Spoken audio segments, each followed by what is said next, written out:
Good day, Pax at Bono. This is Arnel P. Manuel for your Electronics 7 subject. Today's lesson will be continuation of our lesson in basic electricity.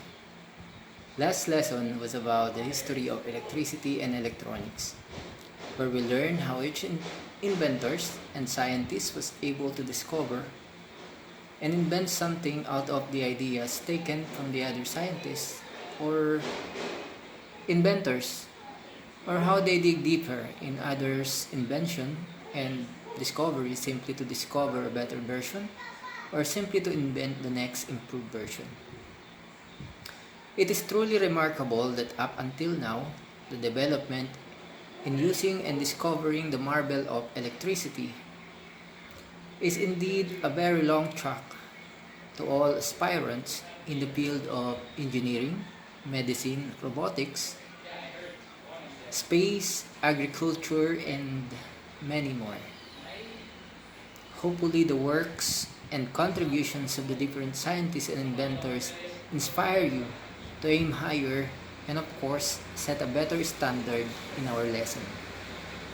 Today's lesson will be about electricity and how it works. In this lesson, you will understand the statement of electron theory. The video presentation will show the behavior of electricity and how it creates charges. It will help you understand how it behaves in materials called conductor and insulator. Also in this video, the simple switching circuit and simple use of electricity will be introduced to you. So enjoy the video and learn.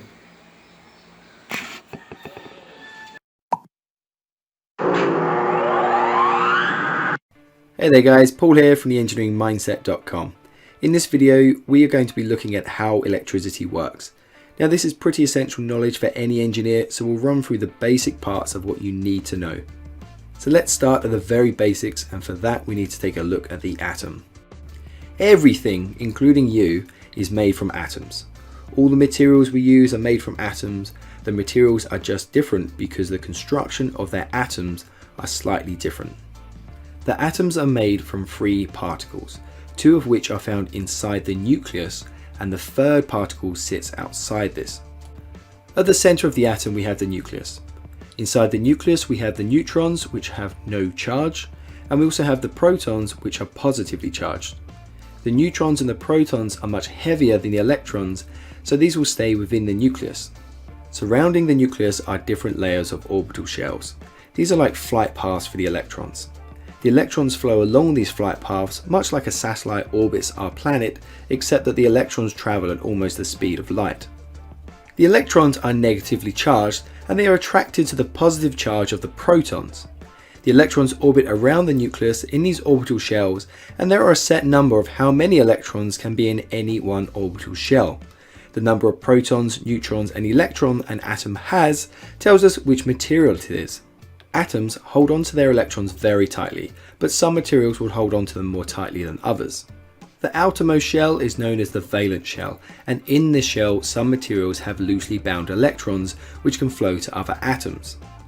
Atoms which can pass electrons are called conductors, and most metals are conductors. On the other hand, atoms which do not have free electrons and so they can't pass electrons between other atoms are known as insulators, and these are things like glass and rubber. Now we can combine these materials to safely use electricity by having the conductor in the center, which allows the electrons to move, but surround this with an insulator to restrict where they can flow to, i.e. not into us, which keeps us safe. If we look inside a slice of copper cable at the free electrons surrounding the nucleus of the copper atom, you'll see that the free electrons are able to move to other atoms, but this happens randomly in any direction. If we then connect the slice of copper cable to a closed circuit with a power source, such as a battery, then the voltage will force the electrons to move, and these will then all flow in the same direction to try and get back to the other terminal of the battery. When I say circuit, this just means the route which electrons can flow along between the two terminals, the positive and the negative, of a power source. So we can add things into their path like light bulbs, and this means that the electrons will have to pass through this in order to get to the other terminal. And so we can use this to create things such as light. The circuit can even be open or closed. In a closed circuit, that means the electrons can flow around, and in an open circuit, this means that the electrons are not able to flow. Voltage is a pushing force of electrons within a circuit. It's like pressure in a water pipe. The more pressure you have, the more water can flow. The more voltage you have, the more electrons can flow. But what does a volt mean? Well, a volt is a joule per coulomb, and a joule is a measurement of energy or work, and a coulomb is a group of flowing electrons. We'll have a look at what a coulomb is in just a second though. So a 9-volt battery can provide 9 joules of energy in the form of work or heat per group of electrons that flow from one side of the battery to the other. In this case, the current of electrons flow from one side of the battery through the LED light bulb, which produces light, and then the electrons flow to the other side of the battery. Therefore, 9 joules of light and heat is produced by the light bulb. Current is the flow of electrons. When a circuit is closed, it means electrons can flow, and when the circuit is open, no electrons will flow. We can measure the flow of electrons just like you can measure the flow of water through a pipe. To measure the flow of electrons, we use the unit of amp. 1 amp means 1 coulomb per second, and 1 coulomb is a group of electrons. The group is incredibly large and is approximately 6,242,000,000,000,000,000 electrons, and that has to pass in 1 second for it to equal 1 amp. That's why electrons are grouped together and just called amps to make it easier for engineers. Resistance is a restriction to the flow of electrons in a circuit. The wire which carries the electrons will naturally have some resistance. The longer the wire, the greater the resistance. The thicker the wire, the lower the resistance. Resistance to the flow of electrons is different for each material, and the temperature of the material can also change the resistance to the flow of electrons. Electrical circuits use specially designed components known as resistors to purposely restrict the flow of electrons. This is either to protect other components from too many electrons flowing through it, or it can also be used to create light and heat, such as in an incandescent light bulb.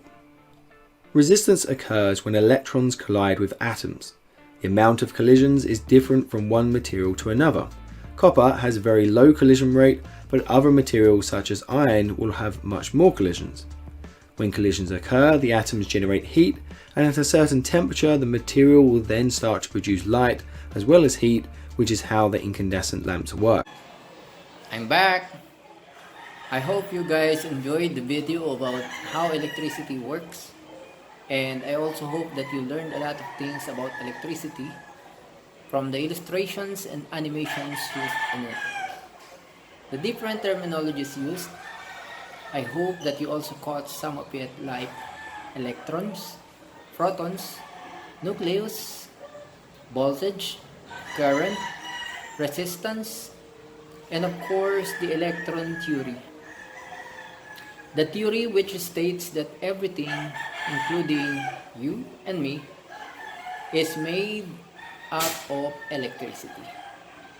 Just to emphasize on this theory, since everything is made up of atoms, which is the smallest particle of an element, it means that electricity is present in you and me.